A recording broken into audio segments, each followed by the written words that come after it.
दिनांक 11 ऑगस्ट 2025 रोजी तिसऱ्या श्रावणी सोमवार निमित्ताने सिद्धेश्वर महादेव मंदिर कुंभफळ फाटा येथे महात्मा फुले युवा प्रतिष्ठान माळवाडी यांच्याकडून खिचडीचे वाटप करण्यात आलं।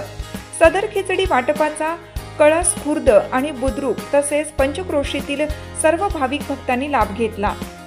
राष्ट्रवादी काँग्रेस पार्टी ओबीसी सेलचे तालुका उपाध्यक्ष किशोर भाऊ झोडगे व महात्मा फुले युवा प्रतिष्ठान माळवाडी तसेच रामनाथ वाघमारे, बालाजी झोडगे, गोरख झोडगे, राजू झोडगे, अक्षय वराडे, भैया झोडगे, सागर झोडगे, नागेश वराडे, निलेश वाघचौरे, राजू चौधरी, गणेश वाघमारे, अक्षय वाघमारे, अशोक पांडे, भगवान झोडगे, अशोक झोडगे, राहुल वाघमारे, सूरज वाघमारे, रोशन गीते, रवी चौधरी, सूरज झोडगे, प्रतीक झोडगे, साई झोडगे इत्यादी प्रमुख कार्यकर्त्यांच्या योगदानातून व सर्वांच्या सहकार्याने सिद्धेश्वर महादेव मंदिर कुंभेफळ फाटा कळस खुर्द येथे तिसऱ्या श्रावणी सोमवार निमित्ताने खिचडीचं वाटप करण्यात आलं।